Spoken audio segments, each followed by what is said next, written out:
नमस्कार दोस्तों, मैं हूं एडवोकेट अतिशय प्रसाद दिल्ली से। और आज हम एक केस डिस्कस करने जा रहे हैं जो कि हमें ये बताएगा कि पुलिस स्टेशन में दी गई गवाही, ओरल और रिटन, दोनों का क्या महत्व होता है और किन सर्कमस्टांसेस में वो आपके अगेंस्ट यूज की जा सकती है।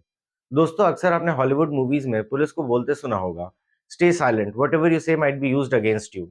पर बॉलीवुड मूवीज में पुलिस ऐसा कभी नहीं कहती है। ये इसलिए है क्योंकि अमेरिकन लॉज और इंडियन लॉज में बहुत अंतर है आपकी गवाही के मोल का जो पुलिस को दी जाती है। आज के वीडियो में हम समझेंगे कि एविडेंस एक्ट और सीआरपीसी के प्रावधान इस मामले में क्या कहते हैं जब आपने कोई गवाही पुलिस वाले को या पुलिस थाने में दी है, ओरल या रिटन। दोस्तों, पुलिस कस्टडी में या पुलिस को दिए गए बयान का मोल समझने के लिए हमें एविडेंस एक्ट का सेक्शन 25 और 26 समझना होगा। दोस्तों, एविडेंस एक्ट का सेक्शन 25 और 26 कहता है कि पुलिस को दिया गया कोई भी स्टेटमेंट या पुलिस के कस्टडी में दिया गया कोई भी स्टेटमेंट, किसी भी इंसान को दिया गया स्टेटमेंट, अगर आप पुलिस के कस्टडी में है तो वो आपके खिलाफ कोर्ट में यूज नहीं किया जा सकता है। ऐसा क्यों है? क्योंकि हमारे इंडियन लॉ ये मानता है कि पुलिस को दिया गया कोई भी स्टेटमेंट रिलायबल नहीं है, क्योंकि पुलिस जोर या दबाव का यूज कर सकती है। अब दोस्तों, पुलिस को दिए गए सारे स्टेटमेंट आपके अगेंस्ट यूज नहीं किए जा सकते हैं, ऐसा नहीं है, क्योंकि इसके भी कुछ एक्सेप्शन है। क्या है एक्सेप्शन, वो हम समझते हैं आगे। दोस्तों, अब तक हमने समझ लिया कि पुलिस को दिया गया कोई भी बयान या पुलिस कस्टडी में कोई भी दिया गया बयान आपके अगेंस्ट कोर्ट में यूज नहीं किया जा सकता है। यानी पुलिस को दिए गए कोई भी बयान का मोल ज्यादा कुछ है नहीं कानून के नजर में। पर इसके भी कुछ एक्सेप्शन है। एक एक्सेप्शन तो ये है कि अगर पुलिस कस्टडी में या पुलिस को दिया गया बयान कोई मजिस्ट्रेट के सामने दिया गया है, तो इस केस में वो बयान आपके खिलाफ यूज किया जा सकता है। दूसरा एक्सेप्शन है सेक्शन 27। दोस्तों, सेक्शन 27 कहता है कि अगर पुलिस को दिए गए बयान के परसुएंस में पुलिस कोई खोज करती है, कोई डिस्कवरी करती है, तो बयान का वो पार्ट आपके खिलाफ यूज किया जा सकता है। इसके उदाहरण में आप ये समझ सकते हैं, जैसे आपने पुलिस को बयान दिया कि मैंने चाकू यहाँ छुपाया है। अगर वो छुपाई गई जगह से चाकू मिल जाता है, तो ये स्टेटमेंट कि आपने चाकू यहाँ छुपाया है, ये आपके अगेंस्ट यूज किया जा सकता है, भले ही ये बयान पुलिस को दिया गया हो।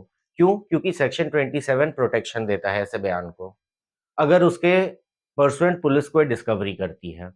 अब दोस्तों, ये तो हो गई बात ओरल स्टेटमेंट की, कि ओरल स्टेटमेंट अगर पुलिस को दिया गया हो तो उसका कोई मोल नहीं है अनटिल एंड अनलेस उस स्टेटमेंट से कोई खोज होती है पुलिस द्वारा। अब हम बात करते हैं लिखित स्टेटमेंट की। दोस्तों, पुलिस को दिया गया कोई भी लिखित स्टेटमेंट भी आपके खिलाफ यूज नहीं किया जा सकता है। इसका भी सेम वैल्यू है जैसा ओरल स्टेटमेंट का वैल्यू है। अब बात आती कि अगर पुलिस आपको ऐसे स्टेटमेंट पे साइन करने कहे तो उसका वैल्यू बदलेगा क्या? तो उसका जवाब है नहीं। इसका जवाब आपको सेक्शन 162 सीआरपीसी में मिलता है। सेक्शन 162 सीआरपीसी कहता है कि पुलिस को दिया गया कोई भी लिखित बयान भी आपके अगेंस्ट यूज नहीं किया जा सकता है। इस पे भी वही एक्सेप्शन अप्लाई करते हैं, ध्यान रखिएगा, सेक्शन 27 एविडेंस एक्ट के, कि अगर पुलिस को उस बयान के परसुएंट कोई डिस्कवरी करती है, तो वो आपके खिलाफ यूज किया जा सकता है। अब अगर पुलिस इस बयान पे साइन करने कहे, तो भी इस बयान का कोई वैल्यू नहीं बढ़ेगा, क्योंकि सेक्शन 162 सीआरपीसी सीधा पुलिस को डायरेक्शन देता है कि 161 के बयान पे कोई साइन नहीं लिए जाएंगे। अगर पुलिस लेती भी है साइन, तो वो रूल का उल्लंघन है और वो उनके केस को स्ट्रांग नहीं करता है। दोस्तों, आज के केस के फैक्ट्स ऐसे हैं कि एक कपल ने एक किराएदार को अपने घर पे रखा। अब कुछ दिन बाद उन्हें शक हुआ कि वो किराएदार का उनकी बेटी के साथ अफेयर है। इस शक के बुनियाद पे लड़की की मां ने लड़की और किराएदार दोनों की हत्या कर दी, गला घोट के। अब जब पुलिस आई तो पुलिस ने लड़की की मां को हिरासत में लिया, पर पुलिस वैन में बैठने के पहले लड़की की मां ने पब्लिक के सामने कन्फेशन किया कि हाँ, मैंने दोनों को मारा है। अब मामला जब कोर्ट में गया, तो कोर्ट में बात आई कि क्या ये कन्फेशन लड़की की मां के खिलाफ यूज किया जा सकता है।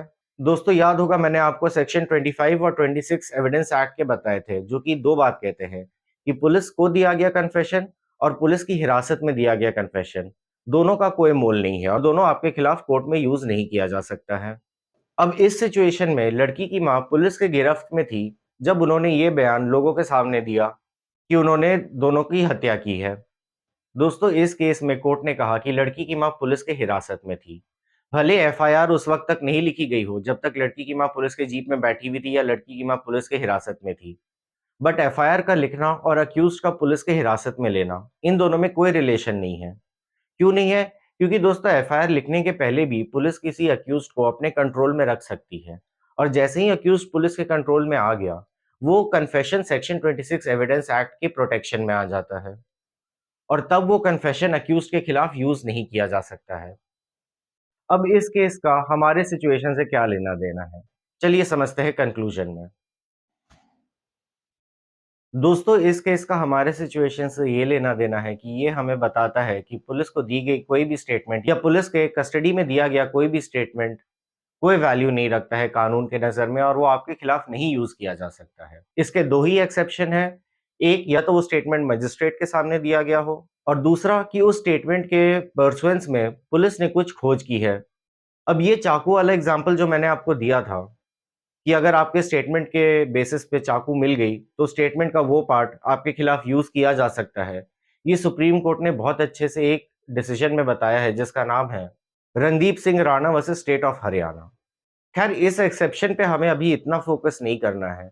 हमें मेन बात इस पे फ़ोकस करना है कि पुलिस को दिए गए स्टेटमेंट ओरल या रिटन दोनों का कोई वैल्यू नहीं है। पुलिस को दिए गए स्टेटमेंट में बस आपको ये ध्यान रखना है कि अगर उस स्टेटमेंट की वजह से कोई डिस्कवरी होती है, यानी कोई चीज़ की खोज होती है, तो वो चीज़ आपके खिलाफ यूज़ की जा सकती है। इसके अलावा लिखित या ओरल कोई भी स्टेटमेंट हो, उसका कोई वैल्यू नहीं है।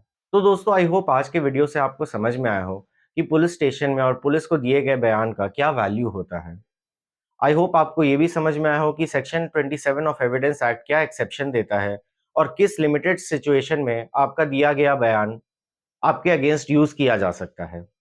वीडियो पसंद आया तो वीडियो को लाइक और चैनल को सब्सक्राइब ज़रूर करें और ऐसे वीडियोज़ के लिए जुड़े रहें हमारे चैनल प्रसाद लॉ से।